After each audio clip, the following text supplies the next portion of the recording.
Assalamualaikum warahmatullahi wabarakatuh. Apa kabar sobat Sobter semuanya? Semoga kalian semua dalam keadaan sehat, jasmani dan rohani, tidak kekurangan satu apapun. Oke, Mimin lanjutkan cerita Liontin Giok Naganya yang semakin hari semakin menarik dan penasaran juga untuk kita simak semua.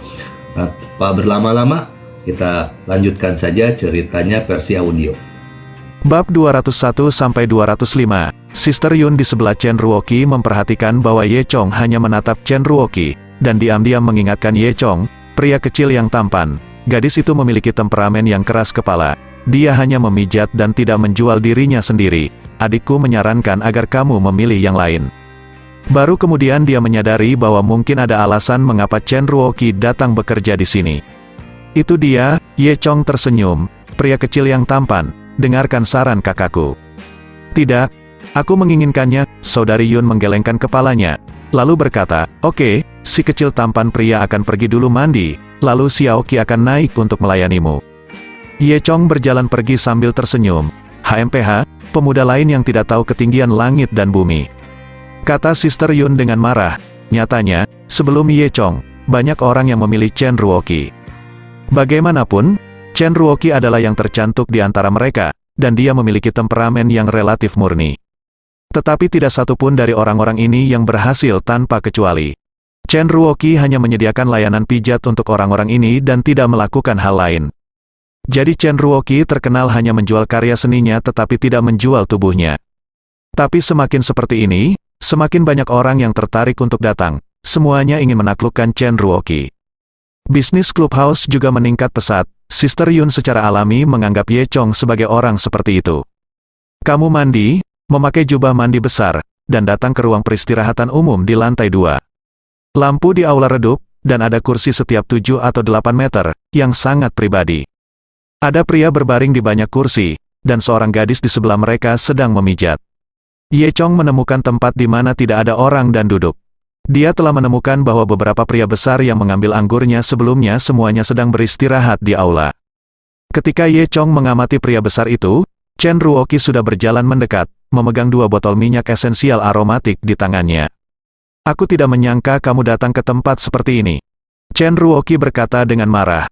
Dia melihat di rumah sakit hari itu bahwa sepupunya Liang Yixin sangat menyukai Ye Chong, dan dia selalu berpikir bahwa ada sesuatu di antara mereka berdua.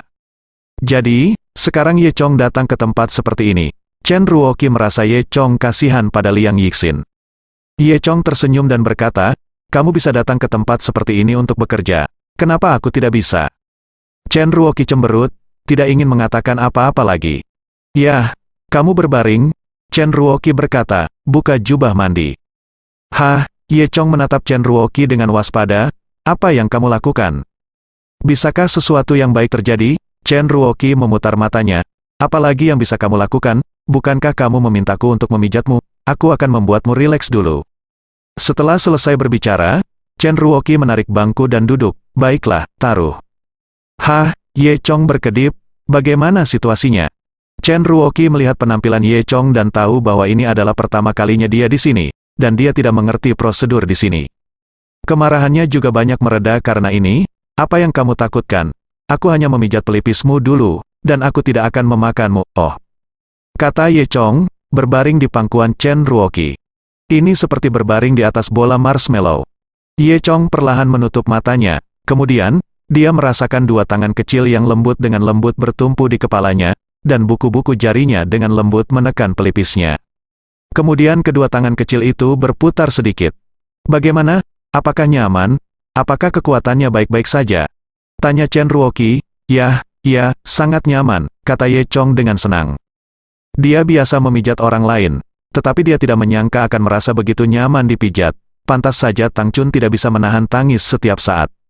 Jika bukan karena malu, Ye Chong pasti ingin menelepon. Teknik Chen Ruoqi juga sangat bagus, meski kedua tangannya yang kecil kurus dan kecil, keduanya cukup kuat. Setelah Chen Ruoqi memijat kepala Ye Chong, dia duduk di sisi lain dan mulai mencubit kaki Ye Chong. Namun, cara dia mencubit kakinya jelas tidak sebaik cara dia menekan kepalanya tadi. Ye Chong tersenyum dan berkata, kamu tidak pandai belajar. Chen Ruoqi berkata, aku belajar dari pijat buta asli, mengapa aku tidak pandai belajar? Pijat buta, sepertinya kamu belum mempelajari esensinya. Kata Ye Chong, apa intinya? Apakah kamu ingin menutup matamu? Ye Chong tersenyum, berpikir bahwa Chen Ruoqi cukup menarik. Dia berkata, tentu saja tidak. Pijat tidak hanya memperhatikan tekniknya, tetapi juga memperhatikan titik akupuntur dan persendian. Jika tidak, Anda hanya menggunakan kekuatan, tetapi Anda tidak dapat menggunakannya pada bagian kunci. Lihat. Chen Ruoqi menatap Ye Chong dengan curiga. Ye Chong tiba-tiba duduk dari sofa. Jika kamu tidak percaya padaku, biarkan aku menunjukkannya padamu. Dengan mengatakan itu, dia berdiri dan mendorong Chen Ruoqi ke sofa. Kamu, apa yang kamu lakukan? Chen Ruoqi bertanya dengan gugup. Biarkan kamu mencoba. Ye Chong tersenyum. Kemudian, dia melepas sepatu Chen Ruoqi, memperlihatkan sepasang kaki yang panjang, ramping dan indah di depannya, dan sepasang kaki kecil yang halus dan lembut. Chen Ruoqi sedikit malu dengan penampilan Ye Chong, dan menundukkan kepalanya dengan malu-malu. Ye Chong meletakkan kedua tangannya di pangkuan Chen Ruoqi dan mulai memijat. Chen Ruoqi tiba-tiba merasakan dua tangan besar yang hangat mencubit kakinya, sedikit gatal, tapi nyamannya tak terlukiskan. Oh, nyaman. Chen Ruoqi tidak bisa menahan diri untuk tidak berteriak, jadi kamu profesional. Ye Chong tertawa dua kali dan tidak menjawab, perhatiannya tertuju pada orang-orang besar di sebelahnya. Alasan mengapa dia duduk dan memijat Chen Ruoqi adalah untuk menutupi bahwa dia diam-diam mengamati beberapa pria besar. Karena dia menemukan bahwa orang-orang besar itu sepertinya telah pindah. Namun, pria-pria besar itu sepertinya baru saja membawa gadis pemijat ke kamar tunggal di belakang, dan tidak ada lagi yang bisa dilakukan. Ye Chong tidak terburu-buru, bagaimanapun, dalang di balik layar belum muncul. Dia mengalihkan perhatiannya kembali ke Chen Ruoqi, hanya untuk merasakan kaki di tangannya licin dan lembut. Omong-omong, aku mendengar dari Liang Yixin bahwa kamu adalah mahasiswa top di universitas. Mengapa kamu datang ke pekerjaan ini? Tanya Ye Chong. Saya hanya ingin membayar kembali uangnya, bukan karena saya ingin melakukan pekerjaan ini. Jika saya punya cukup uang, saya akan segera pergi. Kata Chen Ruoqi, dia bahkan tidak tahu mengapa dia begitu ingin menjelaskan kepada Ye Chong. Bayar uangnya, ya. Meskipun bibiku jauh lebih baik sekarang, kami meminjam banyak uang ketika dia dirawat di rumah sakit, dan sepupuku dan aku berusaha mencari cara untuk membayar kembali uang itu, kata Chen Ruoqi. Gaji yang diberikan klub sangat tinggi, jika tidak, Chen Ruoqi tidak akan bekerja di sini. Ye Chongxin berkata, kedua saudara perempuan ini benar-benar baik. Tampaknya kamu sangat baik kepada bibimu. Tentu saja, ibuku meninggal ketika aku masih sangat muda, bibiku selalu menjagaku. Dia memperlakukanku seperti putrinya sendiri. Kata Chen Ruoqi, keduanya sedang berbicara ketika telepon Chen Ruoqi berdering, dan itu adalah panggilan dari Liang Yixin. Sepupu, apakah kamu akan bekerja di klub lagi? Aku baik-baik saja, jadi biarkan saja, kata Chen Ruoqi. Sepupu, tempat seperti itu terlalu berbahaya. Kamu harus kembali. Mari pikirkan cara lain. Apa gunanya pria yang bisa pergi ke sana? Kata Liang Yixin. Chen Ruoqi berkedip pada Ye Chong. Dia tahu bahwa Ye Chong juga bisa mendengar panggilan telepon. Ye Chong tersenyum canggung. Yixin, jangan khawatir. Saya hanya menjual karya seni saya dan bukan tubuh saya. Saya akan berhenti ketika saya telah menabung cukup uang. Chen Ruoqi menutup telepon setelah selesai berbicara. Izinkan saya memberitahu Anda, sepupu Anda benar. Tempat ini memang tidak cocok untuk Anda bekerja. Anda mengatakan Anda hanya menjual seni Anda dan bukan tubuh Anda. Tetapi berkali-kali itu tidak terserah Anda. Ye Chong sangat serius membujuk. Aku, Chen Ruoqi, tidak tahu harus menjawab apa. Pada saat ini, Ye Chong menemukan seorang pria kecil mengenakan jubah mandi putih dan berjalan dengan angkuh. Jubah mandi orang biasa hanya mencapai lutut, tetapi dia memakainya langsung ke mata kaki. Namun, pria kecil ini memiliki ekspresi membunuh di wajahnya yang tidak dapat disembunyikan. Jelas, banyak orang di aula mengenalnya dan berdiri untuk menyambutnya. Pria kecil itu menemukan sofa untuk berbaring. Tidak lama kemudian sekelompok pria besar keluar dan mengelilingi pria kecil itu dengan hormat.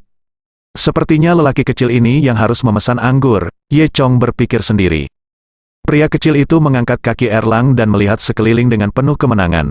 Lalu tiba-tiba dia melihat Chen Ruoqi, matanya berbinar. Kemudian, dia mengatakan beberapa patah kata kepada anak buahnya. Beberapa pria besar benar-benar memandang Ye Chong dan Chen Ruoqi pada saat bersamaan. Kemudian, orang-orang besar itu datang. Chen Ruoqi berdiri ketakutan. Kamu, datang ke sini dan beri pijatan pada kakak laki-lakiku, kakak laki-lakiku telah mencatat jamu. Kata seorang pria besar, Chen Ruoqi menggelengkan kepalanya, maaf, saya sudah punya tamu. Cao, bajingan kecil, jika kamu menyuruhmu pergi, kamu bisa pergi, kenapa begitu banyak omong kosong? Tidak, aku tidak akan pergilah, kata Chen Ruoqi. Biaozi kecil, terakhir kali kamu membuat kuda untuk bosku, kamu menghapus setengah dari tato bosku, itu jelas naga biru. Tapi sekarang Dunima telah menjadi naga yang rusak, kamu belum memintaku untuk membayarnya belum, apakah kamu tahu? Chen Ruoqi sedikit takut, dan dia juga tahu bahwa pihak lain membuat masalah tanpa alasan. Tetapi jika dia benar-benar pergi, dia mungkin kehilangan keperawanannya. Dia menatap Ye Chong dengan sorot matanya meminta bantuan. Ye Chong tersenyum dan berkata kepada Chen Ruoqi dengan suara rendah, sudah kubilang, jika kamu hanya menjual senimu tetapi tidak menjual tubuhmu, kamu tidak dapat menahannya dalam banyak kasus. Burung pertama, Ye Chong menunjuk ke Chen Ruoqi. Dia bertugas melayani saya sekarang, suruh bos Anda pergi. Cao saya, Anda tidak ingin hidup lagi, kan, sialan, apakah kamu tahu siapa kami? Beraninya kamu berbicara dengan kami seperti itu? Ye Chong berkata sambil tersenyum, maaf, saya benar-benar tidak tahu siapa Anda. Beginilah cara saya berbicara, jika ada sesuatu yang membuat bos marah, jangan sopan bos. Apa yang harus dilakukan? Kalian harus melakukannya. Dia mencoba mencari alasan untuk berurusan dengan bajingan ini, tetapi dia tidak mengharapkan mereka untuk datang ke pintunya. Mengapa Anda tidak segera mengganggu kelompok pria kuat ini sehingga Anda dapat menemukan alasan untuk mengambil tindakan? Caoku, potong dia, kata-kata Ye Chong segera membuat beberapa pria kuat menjadi marah, dan mereka mengangkat tinjunya dan melemparkannya ke arah Ye Chong. Wajah cantik Chen Ruoqi menjadi pucat karena ketakutan, dan dia menutup mulutnya. Namun dalam beberapa detik, orang-orang kuat itu dijatuhkan satu persatu, tergeletak di tanah dan melolong kesakitan. Ye Chong tersenyum, lihat sendiri, siapa aku? Di jalan sebelumnya, Ye Chong mengenakan topi dan menundukkan kepalanya, dan orang-orang kuat itu tidak melihat dengan jelas. Selain itu, Ye Chong mengenakan jubah mandi sekarang, jadi mereka tidak mengenalinya untuk sementara waktu. Setelah diingatkan oleh Ye Chong, semua orang menyadari bahwa ini adalah supir truknya. Sopir truk itu, Caoku, kapan dia menjadi begitu kuat? Semua orang terkagum-kagum. Ye Chong tersenyum, lalu melangkahi pria kuat yang tergeletak di tanah, dan datang ke depan pria kecil itu. Pria kecil itu menjadi pucat karena ketakutan. Siapa kamu? Kamu mencuri minumanku dan kamu tidak tahu siapa aku. Ye Chong memarahi dan menendang pria kecil itu. Bahkan sofa ditendang bersamaan, dan lelaki kecil itu jatuh ke tanah dengan suara, aduh. Orang-orang yang beristirahat di aula melihat postur ini dan lari ketakutan. Ye Chong pergi untuk menjemput lelaki kecil itu, neneknya, bahkan berani merebut anggur Laosu, siapa yang memberimu keberanian? Sebelum lelaki kecil itu bisa berbicara, Ye Chong melempar lelaki kecil itu seperti bola. Pria kecil itu merobohkan sofa lain, lalu meratap dan berkata, kamu berani memukulku. Apakah kamu tahu siapa kakak laki-lakiku, Ye Chong? Tertawa dan berkata, kakak laki-lakimu, siapa? Huang Sichai, seru pria jangkung itu. Huang Sichai adalah teman sekelas Ye Chong. Saya bertemu dengannya di reuni kelas beberapa waktu lalu, dan dia juga berkecimpung dalam bisnis minuman obat. Dia selalu ingin mewakili bisnis anggur Ye Chong, tetapi Ye Chong tidak menyukai orang ini dan tidak ingin bekerja sama dengannya. Huang Sichai, gelandangan kecil itu, Ye Chong mencibir. Kamu semakin gemuk sekarang? Apa identitas anak ini? Baru pada saat itulah Ye Chong menyadari bahwa pria kecil itu hanya melakukan tugas, dan Huang Sichai ada di belakangnya, dan kemungkinan besar Huang Sichai memiliki seseorang di belakangnya. Kalau tidak, dengan Huang Sichai sendirian, dia bahkan tidak berani mengacaukan uang Suyu. Beraninya dia mengambil anggurnya. Keluar, teriak Ye Chong. Baru pada saat itulah pria kecil itu bangun, dan melarikan diri bersama orang-orang besar itu. Chen Ruoqi datang dengan terkejut, jadi kamu sangat baik. Ye Chong menyeringai, pria ini ahli dalam pengobatan, pijat, dan berkelahi. Alangkah baiknya memiliki pacar seperti itu. Pikir Chen Ruoqi diam-diam, dia segera berkata, hei, apa yang kamu pikirkan? Dia adalah teman Yixin. Mungkin dia akan menjadi saudara iparnya di masa depan. Apa yang kamu pikirkan? Tanya Ye Chong. Dia merasa bahwa Chen Ruoqi tampak seperti sedikit aneh.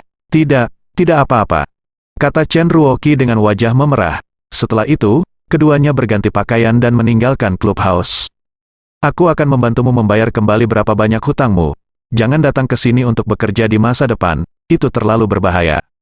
Kata Ye Chong. Chen Ruoqi mengangguk.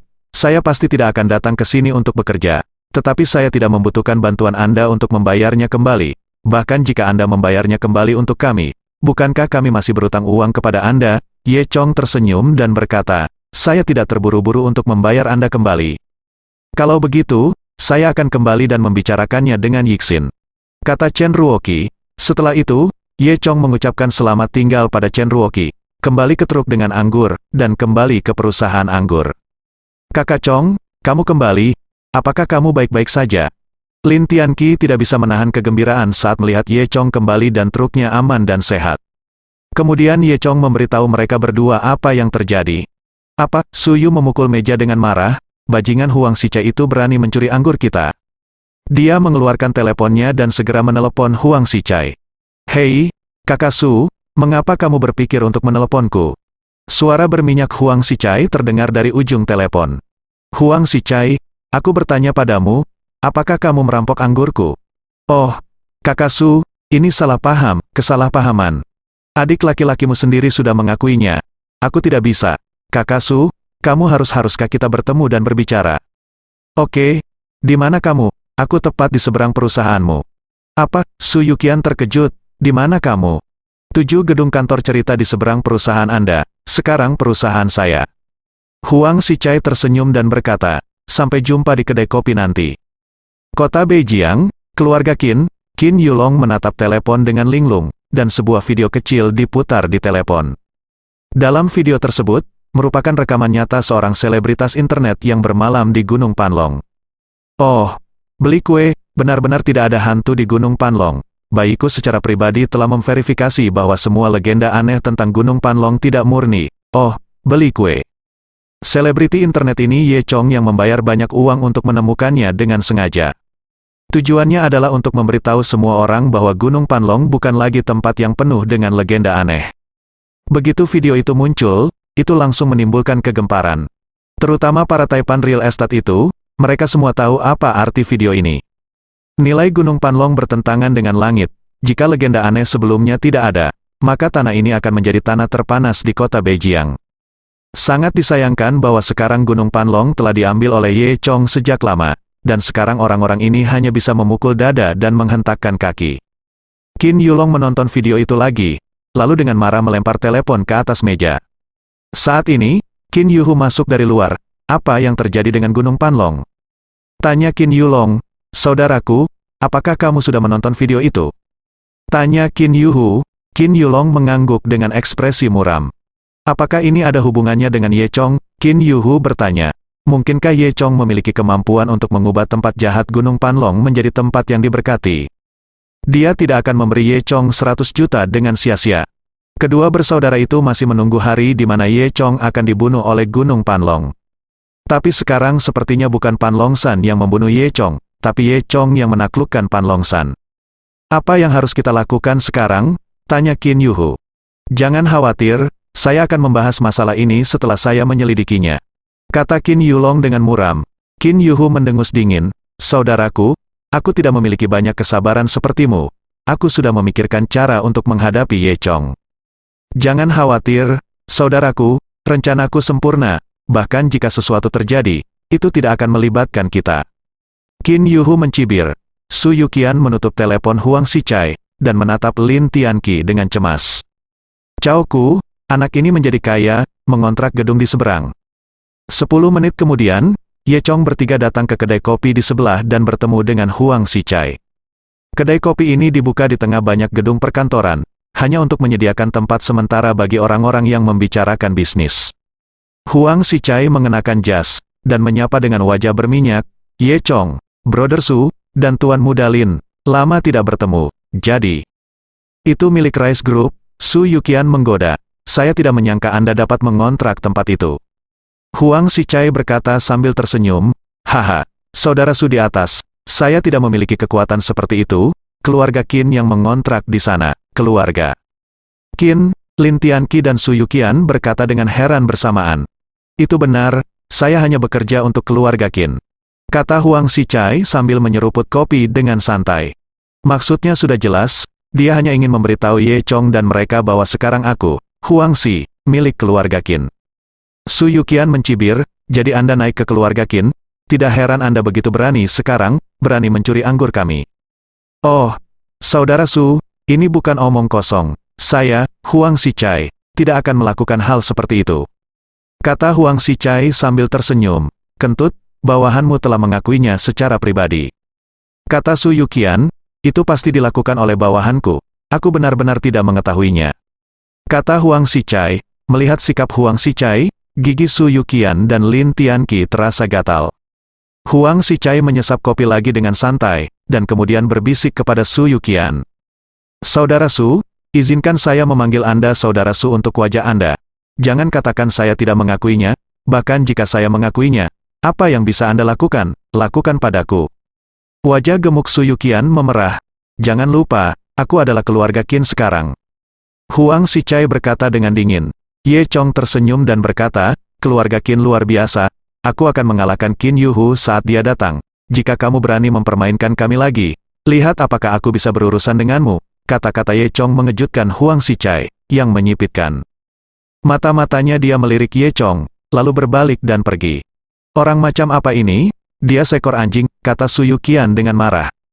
Brengsek, jika bajingan ini menolak untuk mengakuinya, tidak ada yang bisa kita lakukan tentang dia.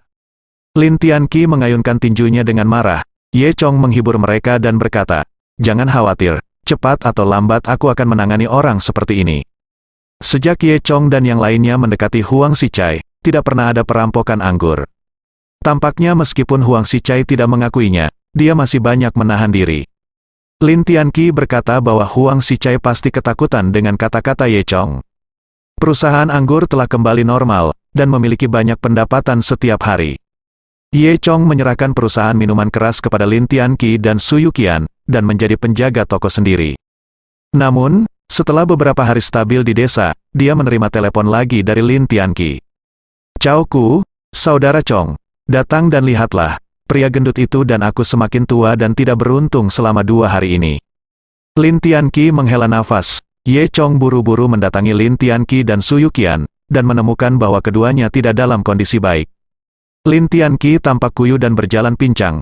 Su Yuqian bahkan memakai perban di kepalanya. Apa yang terjadi? Ye Chong bertanya. Cao Ku, Saudara Chong, lihat apakah saudara-saudara lama kita telah menyinggung sesuatu dalam 2 hari terakhir. Itu selalu sial. Kata Lin Tianqi, ya, benar. Su Yuqian menggosok perutnya yang besar. Aku sedang berjalan di jalan kemarin, dan sebuah pot bunga tiba-tiba jatuh, yang hampir membunuhku. Aku juga, baru saja mengalami kecelakaan mobil, dan kakiku masih di sana sakit. Kata Lin Tianqi. Ye Chong melihat wajah mereka berdua. Memang ada awan udara hitam di atas kepala mereka, dan itu semakin kuat dan kuat. Mereka hanya sial sekarang, jika energi hitam mengembun dan semakin dalam, mereka mungkin terbunuh.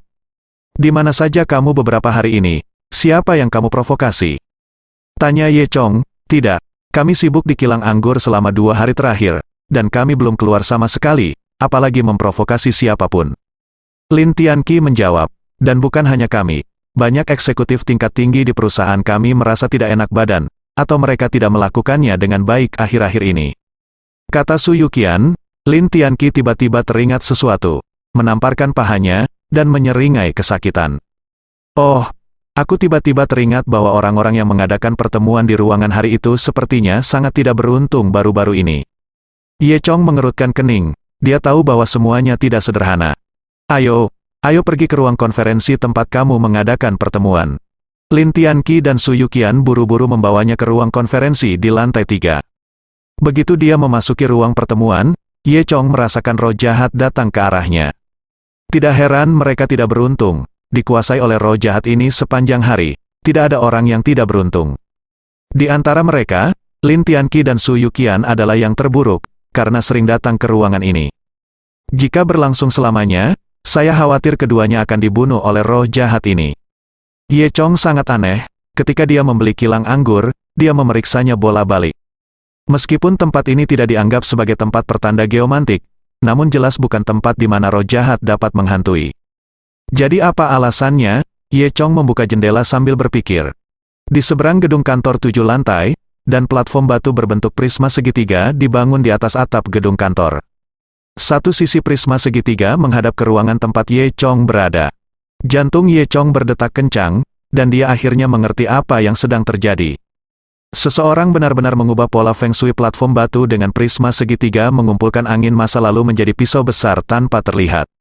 Dan tempat mata pisau itu menghadap adalah ruangan ini. Ibarat orang yang kepalanya dipenggal dengan pisau sepanjang hari, tak heran jika dia tidak sial, lama-lama pasti akan mati. Seseorang sangat jahat dengan niat, mendirikan biro feng shui untuk menyakiti orang. Kata Ye Chong pada dirinya sendiri, jika dia tidak menemukan biro feng shui ini, saya khawatir dalam sebulan lagi, seluruh perusahaan akan sangat menderita karenanya. Gedung siapa di seberang itu? Tanya Ye Chong. Itu, bukankah itu milik si brengsek Huang Sichai? Kata Su Yuqian. Jadi begitu, Ye Chong, Lin Tianqi, dan Su Yuqian menjelaskan alasan kejadian tersebut. Huang Sichai, bajingan itu, benar-benar menggunakan metode ini untuk menyakiti kita. Itu adalah kejahatan yang tidak termaafkan. Su Yuqian sangat marah, seolah dia ingin memakan Huang Sichai hidup-hidup. Brengsek, ayo pergi ke dia untuk menghakimi sekarang. Lin Tianqi memarahi. Ye Chong menghentikan mereka, tidak ada gunanya, Huang Si tidak akan mengakuinya. Lalu apa yang harus dilakukan? Kita tidak bisa membiarkannya begitu saja. Su Yuqian berkata dengan getir. Ye Chong sedikit tersenyum, karena dia tidak baik hati, jangan salahkan saya karena tidak benar. Anda pergi ke tim konstruksi dan saya akan merenovasi tempat ini. Lin Tianqi dan Su Yuqian mengetahui kemampuan Ye Chong dan setuju dengan satu suara. Tidak lama kemudian, Lin Tianqi menemukan tim konstruksi. Ye Chong meminta tim konstruksi untuk membangun platform batu trapesium di atap, dengan kemiringan trapesium sejajar dengan prisma segitiga yang berlawanan. Seluruh bevel dipoles ke permukaan cermin yang sangat halus dengan marmer. Ini seperti cermin, memantulkan kembali potongan gangki di sisi yang berlawanan. Dalam waktu kurang dari 1 sore, platform batu itu dibangun. Ye Chong meletakkan jimat giok di bawah platform batu, yang dapat meningkatkan efek platform batu. Setelah melakukan semua ini, Ye Chong kembali ke ruangan itu bersama yang lainnya. Pada saat ini, terlihat jelas bahwa roh jahat di ruangan itu telah menghilang. Saudara Chong, hanya sebuah platform batu kecil, dapatkah itu mengubah pola feng shui dan kekayaan perusahaan? Ini terlalu menakjubkan, kata Lin Tianqi dengan tidak percaya. Ye Chong tersenyum, kamu akan mengetahuinya dalam beberapa hari. Setelah menyelesaikan bisnis Longshan Liquor, Ye Chong kembali ke desa Xiaoye. Semua peralatan listrik yang dipesan dari Gao Tingting telah terkirim. Master instalasi pertama-tama pergi ke rumah penduduk desa untuk memasang TV, dan kemudian menemukan 10 rumah baja berwarna untuk memasang pemanas air satu persatu. Pemandian sederhana di desa Xiaoye telah dibangun. Zhou Yutong dan Ye Chong memutuskan untuk tidak memungut biaya di awal, terutama agar penduduk desa merasakan manfaat dari pemanas air. Mereka juga secara khusus menemukan Wen Fugui, memintanya mengunjungi pemandian, dan membayarnya 3.000 yuan sebulan. Pekerjaan ini sangat mudah, hanya duduk di sana dan memeriksa masuk dan keluar personel setiap hari.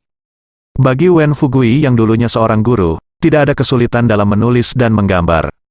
Karena Wen Fugui sudah tua dan kakinya tidak mudah digerakkan, desa ingin lebih merawatnya. Oleh karena itu, meskipun penduduk desa iri dengan keputusan Ye Chong, mereka tidak kecewa. Zhou Yutong menggunakan pengeras suara besar di desa untuk memberitahu penduduk desa bahwa pemandian sementara telah dibangun di desa, sehingga mereka tidak perlu pergi ke sungai untuk mandi di masa mendatang, dan mereka masih dapat menggunakan air panas. Awalnya penduduk desa tidak peduli, karena tidak mudah menerima hal baru. Jadi, meski gratis, tidak ada yang datang ke pemandian. Pada hari ini, Zhou Yutong dan Ye Chong berdiri di depan pintu pemandian, mengkhawatirkan masalah ini. Bibi Liu datang dengan riang, Bibi Liu, apakah kamu sudah sembuh? Zhou Yutong bertanya, ya, semuanya baik-baik saja. Kepala desa menyuruhku untuk tidak mandi di sungai. Aku ingin mencoba pemanas air ini. Bibi Liu membawa keranjang berisi sabun dan handuk tua di dalamnya. Oke, aku akan membawamu masuk. Zhou Yutong berkata, aku akan memberitahumu cara menggunakan benda ini. 1 jam kemudian, Bibi Liu keluar dengan wajah yang sangat cerah. Oh, sangat nyaman. Aku tidak menyangka bisa mandi seperti ini. Aku akan kembali dan memberitahu kakak perempuan. Bibi Liu berkata dengan bersemangat, aku akan kembali besok. Segera, manfaat pemanas air menyebar ke seluruh desa, dibuka. Selanjutnya, pemandiannya penuh sesak. Pertama, para wanita yang berceloteh datang untuk mandi berkelompok berdua-tiga. Nyaman, airnya panas sekali. Oh, kenapa air tidak keluar dariku? Oh, ternyata saklarnya tidak dihidupkan. Hei, rasanya seperti hujan air panas. Kemudian laki-laki di kampung juga diseret oleh perempuannya untuk mandi. 10 kamar mandi segera menjadi tidak mencukupi, dan ada orang yang mengantri dari pagi hingga malam setiap hari. Wen Fugui tidak punya pilihan selain membatasi waktu mandi setiap orang menjadi setengah jam. Kemudian biarkan semua membuat janji. Sesuai urutan janji, siapa yang harus mandi jam berapa setiap hari, diatur dengan jelas. Beberapa wanita tidak mau keluar setelah berendam. Jika waktunya habis, mereka akan diketuk oleh orang di belakang. Apa yang kamu lakukan? Aku belum selesai mencuci. Sudah waktunya, giliranku, jika kamu tidak keluar lagi, aku akan masuk. Kata seorang pria dengan riang. Wanita itu sangat ketakutan sehingga dia bergegas keluar dari dalam dan menatap tajam ketika dia membuka pintu. Beberapa gadis muda di desa, seperti Qin Sui, Tang Men dan lainnya, diam-diam pergi untuk menikmati kamar mandi pribadi, Zhou Yutong dan Lin Wan. Namun terkadang, beberapa orang akan menyelinap untuk melihat orang lain mandi sementara Wen Fugui tidak memperhatikan. Misalnya, pagi ini Liu Erbangxi sedang menyelinap di sekitar pintu kamar mandi. Kebetulan menantu perempuan Liu Erbangxi lewat dan menemukan Liu Erbangxi. Liu Erbangxi, apa yang kamu lakukan di sini? Liu Erbangxi terkejut, dan botol anggur di tangannya hampir jatuh ke tanah. Aku tidak melakukan apa-apa, hanya melihat apakah ada yang mengintip bibi Liu sedang mandi. Saat ini, bibi Liu baru saja keluar dari dalam. Bibi Liu, apakah ada yang mengintipmu sedang mandi? Liu Erbangxi bertanya. Bibi Liu menunjuk ke arahnya dengan jarinya, dia memutar matanya dan pergi. Bibi Liu, kamu tidak bisa menyalahkan seseorang tanpa bukti. Liu Erbangxi menjelaskan dengan wajah memerah. Dia tidak menyadari bahwa menantu perempuannya sedang menatapnya dengan tatapan kanibal. Bibi Liu ini benar-benar serius, menganiaya orang sembarangan tanpa bukti. Kata Liu Erbangxi, sebelum dia selesai berbicara, dia mendengar suara pukulan dan tendangan. Tak lama kemudian, penduduk desa terbiasa menggunakan pemanas air untuk mandi. Beberapa penduduk desa memberitahu Zhou Yutong bahwa mereka ingin memasang pemanas air di rumah mereka. Beberapa penduduk desa juga mengatakan bahwa mereka juga ingin membeli TV. Ye Chong menuliskan tuntutan ini satu persatu. Dia sudah bernegosiasi dengan Gao Tingting, dan Gao Tingting bisa mengirimkan barang selama ada kebutuhan di kemudian hari. Setelah beberapa hari hidup santai di desa, Ye Chong dan Xiao Semen berbaring di halaman berjemur di bawah sinar matahari ketika dia bebas. Semen kecil telah tumbuh menjadi bola sekarang, dengan malas meletakkan tubuhnya di pangkuan Ye Chong. Ye Chong sedang duduk di kursi goyang, melamun sambil bergoyang. Bingung, Ye Chong melihat Zhou Yutong masuk tiba-tiba. Ye Chong, hei, Yutong, kenapa kamu kembali? Ye Chong, ikut aku, ada yang ingin kuberitahukan padamu. Mengatakan itu, Zhou Yutong meraih tangan Ye Chong. Untuk beberapa alasan, pemandangan di sekitarnya tiba-tiba berubah menjadi kamar Ye Chong. Ye Chong duduk di kang, Zhou Yutong tiba-tiba duduk di pangkuan Ye Chong. Tersipu dan berkata, Ye Chong, aku menyukaimu. Jantung Ye Chong berdebar kencang, dan kakinya terasa sedikit mati rasa. Dia menggerakkan kakinya dan mengguncang Zhou Yutong, tetapi Zhou Yutong mengeluarkan meong. Samar-samar Ye Chong tahu bahwa dia sedang bermimpi, dan apa yang tergeletak di pangkuannya tadi sebenarnya adalah semen kecil. Tapi Zhou Yutong belum pergi dalam mimpi Ye Chong. Zhou Yutong melepas mantelnya, memperlihatkan semua kulitnya yang seputih salju. Berikan padaku dengan cepat, aku tidak sabar. Kata Zhou Yutong sambil berjalan ke arah Ye Chong dengan pinggang terpelintir. Ye Chong merasa sesak napas, dan ketika Zhou Yutong hendak menghubunginya, teleponnya tiba-tiba berdering. Ding! Deng! Deng! Ye Chong tiba-tiba membuka matanya. Baru kemudian dia menyadari bahwa apa yang tadi hanyalah mimpi. Neneknya, bajingan mana yang menelepon saat ini? Ye Chong mengangkat telepon sambil mengutuk. Hei, saudara Chong, ini aku, Lin Tianqi. Ada apa? Ye Chong berkata dengan marah. Kakak Chong, kamu luar biasa. Perusahaan Huang Sichai di seberang jalan tutup hari ini. Lin Tianqi berkata dengan penuh semangat. Oh. Ye Chong mengharapkan hal seperti itu terjadi. Huang Sichai sendiri mengalami kecelakaan mobil dan dirawat di rumah sakit. Dikatakan bahwa dia mungkin lumpuh. Kakak Chong, sekarang aku percaya pada Feng Shui. Luar biasa. Lin Tianqi mengoceh di telepon. Ngomong-ngomong, Brother Chong, sekarang sebuah perusahaan asing telah mengambil alih gedung perkantoran di seberang jalan. Saya telah bernegosiasi dengan mereka. Mereka akan menghancurkan gedung prisma segitiga di atap. Ye Chong menjawab, oke, jika mereka menghancurkan, jangan lupa untuk menghapus platform batu trapesium kami, atau itu akan mempengaruhi Feng Shui. Lin Tianqi setuju dengan mulut penuh, mengerti. Setelah menutup panggilan telepon Lin Tianqi, Ye Chong menutup matanya lagi, mencoba untuk melihat apakah dia bisa menempatkan mimpi tadi berlanjut. Dia duduk setelah berbaring selama 2 menit, dan setelah dibangunkan, dia tidak bisa tertidur lagi. Semen kecil terbangun ketika Ye Chong baru saja menggerakkan kakinya, dan dia mengeong 2 kali pada Ye Chong dengan ketidakpuasan, dan kemudian meninggalkan halaman. Ketika kembali lagi, ada 3 kepiting besar di mulutnya. Ini adalah makanan favorit Little Semen. Ye Chong menyaksikan dengan senang saat Little Semen mencakar kepiting itu dengan cakar kucingnya, lalu menjilatnya dengan lidah kecilnya. Seekor kepiting yang tidak mau menerima takdirnya mencubit hidung Xiao Semen, tetapi Xiao Semen sama sekali tidak peduli dan memakan kepiting itu hingga bersih. Ye Chong tiba-tiba teringat bahwa dia sudah lama tidak ke restoran Cina, dan dia bertanya-tanya bagaimana penjualan kepiting di sana sekarang. Melihat masih pagi, saya tidak bisa tidur, jadi saya pergi ke kota. Memikirkan hal ini, Ye Chong mengendarai Land Rover-nya ke kota lagi, dan datang ke restoran Cina di lapangan Sinan. Bisnis restoran China masih booming, meski belum waktunya makan, restoran China sudah penuh dengan orang, dan banyak orang yang menunggu waktu makannya. Hari ini, 5 koki lagi telah dipekerjakan di restoran Cina, dan mereka masih terlalu sibuk untuk berhenti. Apakah 10 kepiting berbuluku enak? Pelayan, beri aku seporsi lagi bunga kuning goreng, apa? Bunga kuningnya sudah habis, kenapa cepat sekali hari ini? Ye Chong memandangi restoran Cina yang panas dengan puas, lalu berjalan ke kota hotpot di sebelahnya. Kota hotpot relatif sepi, dan hanya ramai saat makan. Saat Zhang Xiaojun meletakkan telepon, dia melihat Ye Chong masuk.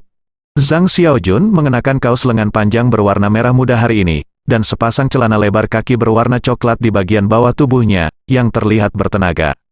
Ye Chong, kamu sudah lama tidak datang, kata Zhang Xiaoyun dengan mulut cemberut. Sepertinya ada sedikit kebencian dalam nada itu. Ye Chong tersenyum, memindahkan bangku dan duduk di sebelah Zhang Xiaojun. Bukankah ini sibuk? Oh, Zhang Xiaojun berkata, oh, dan berhenti bicara. Ada apa denganmu hari ini? Sepertinya kamu sedang dalam suasana hati yang buruk. Tanya Ye Chong, itu bukan karena pengiriman ekspres. Zhang Xiaojun mengeluh, apa yang terjadi dengan pengiriman ekspres? Zhang Xiaojun kemudian berbicara tentang apa yang terjadi dalam beberapa hari terakhir. Zhang Xiaoyun membeli sejumlah perlengkapan restoran dengan pengiriman ekspres, yang seharusnya dikirim Kamis ini, tetapi ternyata hari ini adalah hari Sabtu, dan barangnya belum terlihat. Pada siang hari Kamis, Zhang Xiaojun melihat status logistik menunjukkan bahwa pengiriman sedang berlangsung. Tapi kalau malam sudah lama tidak diantar, namun setelah pukul 10 malam, status logistik berubah menjadi, di luar area, di luar jangkauan pengiriman, silakan hubungi perusahaan kurir untuk diproses. Alun-alun Sinan, tempat Zhang Xiaoyun berada, adalah pusat dari seluruh area, dengan berbagai kabinet ekspres dan stasiun layanan, dan tidak mungkin melampaui area tersebut. Zhang Xiaojun mengira itu mungkin karena kurirnya sibuk dan tidak punya waktu untuk mengirimkannya hari ini, jadi kurir tersebut menemukan alasan untuk melebihi area. Meskipun, melebihi zona ini juga salah, bagi kurir, kesalahan operasi lebih baik daripada pengiriman lembur, bagaimanapun, upah akan dipotong untuk lembur. Dalam hal ini, Zhang Xiaoyun juga mengungkapkan pengertiannya. Keesokan harinya, Zhang Xiaojun menunggu sepanjang pagi, tetapi masih belum melihat pengiriman kurir. Dia harus menelepon kurir, tetapi kurir itu terus tutup. Dia menelepon stasiun layanan, dan orang di stasiun layanan mengatakan kepadanya bahwa itu akan dikirimkan hari ini. Tapi Zhang Xiaoyun menunggu 1 hari, tapi masih belum melihat pengiriman ekspres. Hingga pukul 10 malam, status logistik berubah menjadi pengiriman, namun dalam beberapa detik berubah menjadi keluar zona lagi. Jelas, kurir tidak mau mengirimkannya. Zhang Xiaojun sangat marah sehingga dia masih mematikan telepon ketika dia menelepon kurir, dan menelepon bengkel, tetapi kali ini bahkan orang-orang di bengkel tidak menjawab telepon.